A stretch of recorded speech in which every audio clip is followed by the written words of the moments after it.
देखिए साबूदाना कैसे बनता है। व्रत के खाने की बात हो और साबूदाना का नाम ना आए, भला ऐसा भी होता है क्या? है ना? आपके घर में बिल्कुल ऐसा ही होता होगा जरूर। जब भी व्रत के खाने की बात होती है तो सबसे पहले साबूदाने का नाम आता है, क्योंकि इससे ऐसी कई तरह की रेसिपीज बनती हैं जिसका इस्तेमाल व्रत में किया जाता है। और अब तो लोग नॉर्मल डेज में भी साबूदाने का इस्तेमाल करने लगे हैं, क्योंकि कई रिपोर्ट्स में कहा गया है कि आपकी सेहत के लिए काफी फायदेमंद होता है। वहीं सफेद मोती की तरह दिखने वाला ये साबूदाना स्वाद में भी तो काफी अच्छा होता है। अब हम आपसे एक सवाल पूछते हैं, क्या आपको ये मालूम है कि साबूदाना पेड़ में उगता है या फिर मशीनों से बनाया जाता है?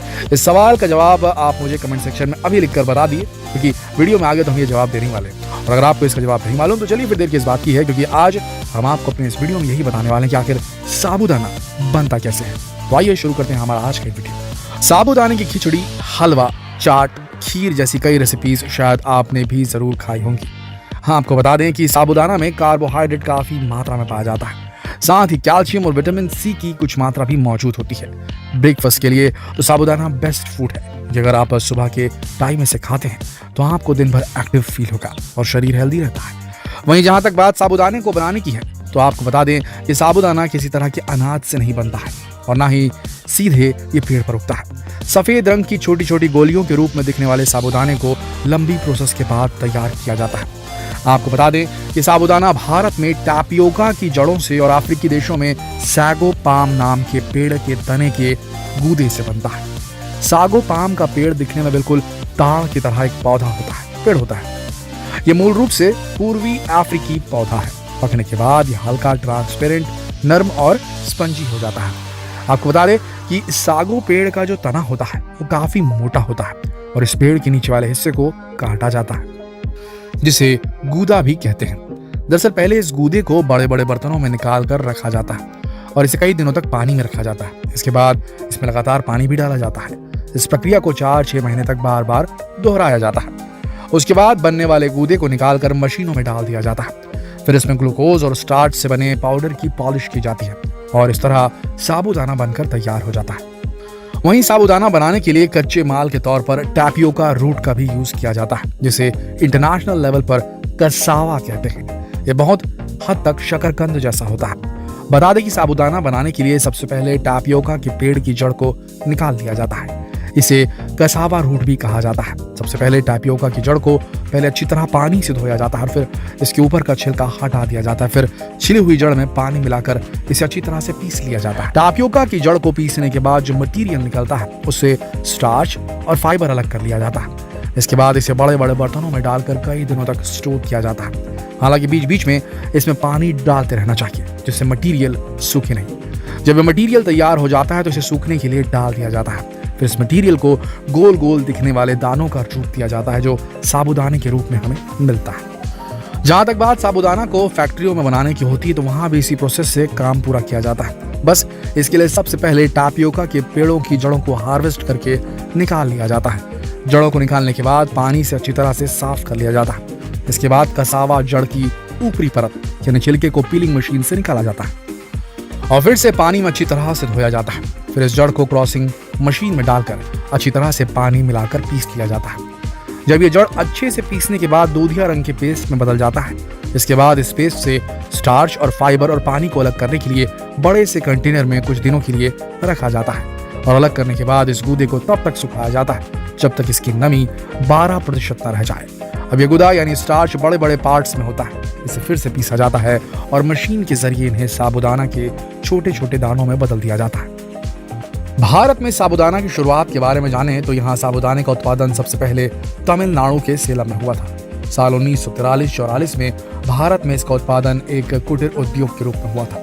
इससे पहले टैपियोका की जड़ों को कूटकर उसके दूध को छानकर उसे जमने देते थे। फिर उसकी छोटी छोटी गोलियां बनाकर सेक लिया जाता था।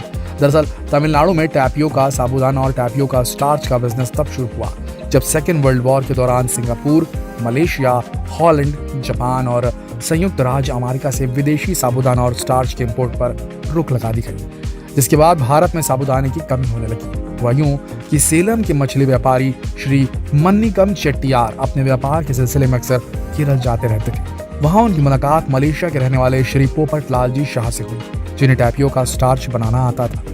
साल 1943 में 1943 में सेलम में इन दोनों ने मिलकर बहुत छोटे कुटीर उद्योग के रूप में टैपियोका, स्टार्च और साबूदाना बनाने का काम शुरू किया।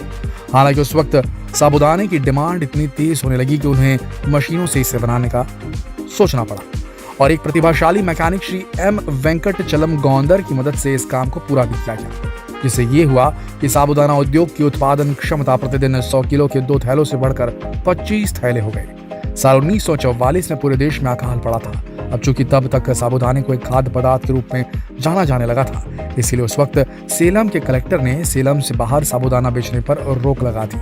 सेलम साबूदाना और स्टार्च बनाने वालों ने एक संघ का गठन कर नागरिक आपूर्ति आयुक्त के समक्ष इस मामले का प्रतिनिधित्व किया और जिला कलेक्टर के इस आदेश को रद्द करवाया, जिसके बाद साल 1945 तक सेलम में बनने वाला साबूदाना और टापियोका स्टार्च के प्रोडक्शन में काफी ज्यादा बढ़ोतरी देखने को मिली।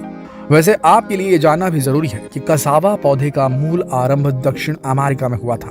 अमेज़न के निवासी चावल, आलू, मक्का के साथ साथ कसावा का इस्तेमाल भी किया करते थे।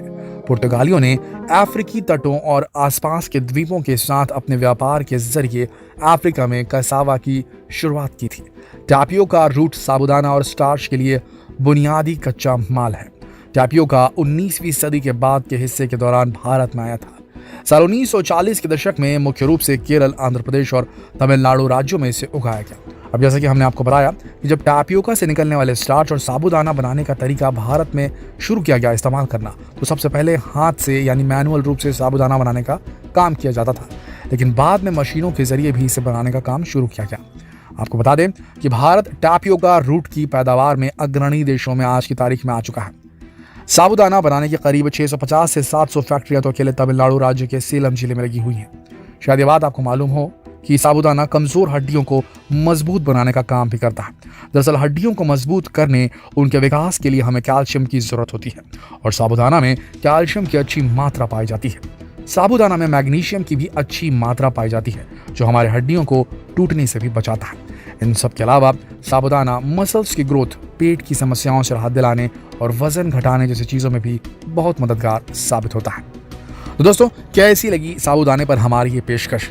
कमेंट करके जरूर बताएं। और साबूदाना कैसे बनता है, कहाँ से बनता है, कहाँ कहाँ बनता है देश में, किस तरीके से इसका आविष्कार हुआ, इन सारी बातों को, इस सारे ज्ञान को शेयर करने के लिए जितनी जल्दी हो सके इस वीडियो को शेयर करें फेसबुक पर, व्हाट्सएप पर, यूट्यूब पर। कल फिर मिलते हैं एक और दिलचस्प जानकारी प्रद वीडियो के साथ। तब तक के लिए आप सबका इस वीडियो के अंत तक बने रहने के लिए दिल से धन्यवाद।